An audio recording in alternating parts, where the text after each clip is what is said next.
In 1968, at the height of the Cold War, a Soviet ballistic missile submarine known as the K-129 vanished in the Pacific Ocean. It slipped beneath the waves and simply never reported back. The Soviet Navy panicked. They deployed a massive fleet to scour the Pacific, desperately pinging the ocean for any sign of their lost vessel. But after 2 months of exhausting search grids, they found absolutely nothing. What the Soviets didn't know was that the U.S. Navy was already tracking it. Using a highly classified network of underwater acoustic sensors originally designed to listen for Soviet fleet movements, American intelligence pinpointed the exact location where the K-129 hit the seafloor. Down in the dark lay an intelligence goldmine. The K-129 was fully armed with Soviet nuclear missiles, and even more importantly, its cryptographic codebooks were still intact inside the hull. Possessing the enemy's nuclear firing protocols and communication ciphers would give the United States a massive strategic advantage. It meant reading their internal messages and understanding the exact yield and range of their strike capabilities. The CIA had to get that submarine. Comparing depth to landmarks reveals the massive physics problem. The 1,750-ton K-129 rested at 16,000 feet. Traditional salvage fails because at 3 miles down, the ocean exerts a crushing hydrostatic pressure of 7,000 pounds per square inch. No human or equipment could operate there.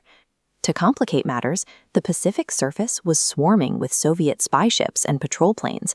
If the U.S. Navy parked a flotilla of salvage ships directly over the wreck site, it would trigger an immediate international incident.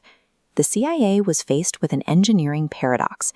They needed to execute the heaviest, deepest industrial lift in human history, but they had to do it completely invisibly.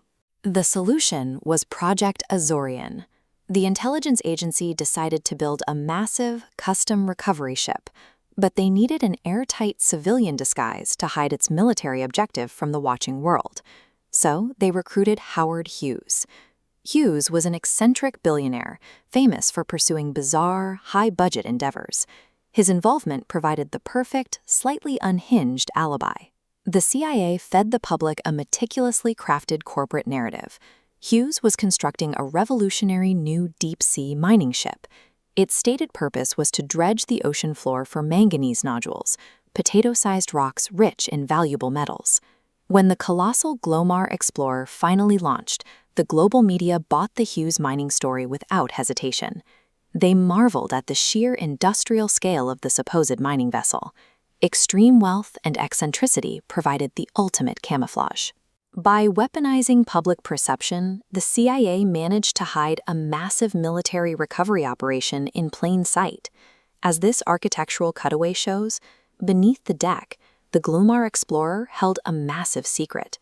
The entire center of the ship was hollowed out to form a giant internal bay called a moon pool. Its floor consisted of heavy doors that could open directly to the ocean below, allowing the crew to hoist the submarine inside without any Soviet planes ever seeing it breach the surface. The capture mechanism was equally audacious. A towering mechanical claw, built from heavy-duty steel, was slowly lowered from the moon pool on a 3-mile-long cable line.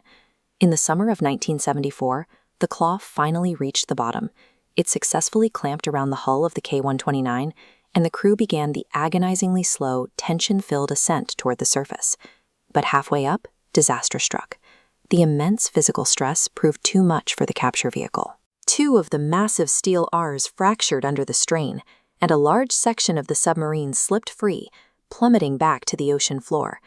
The CIA managed to haul the remaining fragmented section up into the moon pool.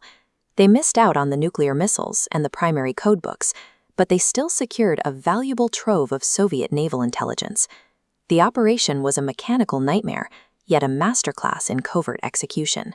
They failed to retrieve the entire prize, but they successfully stole from the ocean floor while their primary adversary watched right over their shoulder. While intelligence officers secretly analyzed the recovered submarine fragments, the airtight Hughes mining cover story began to spring leaks. Aggressive investigative journalists started connecting the massive expenditures and strange naval movements. They realized the supposed mining ship was actually a CIA vessel, and they were preparing to publish the truth.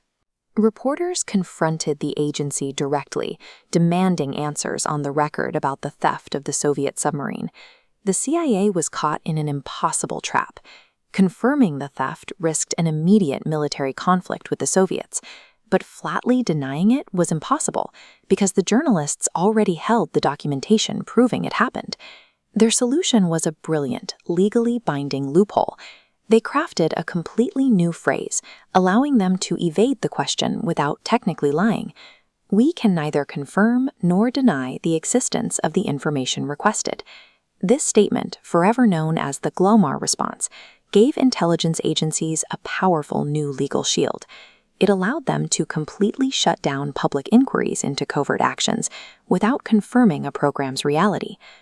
Project Azorian was an astonishing billion-dollar gamble. It pushed the boundaries of marine engineering decades into the future, all to retrieve a fractured vessel from the abyss. While the physical remains of the submarine rusted away, the true legacy of the heist is linguistic. That single sentence wove a permanent shadow into modern law, giving governments around the world a tool they still use to operate in the dark today.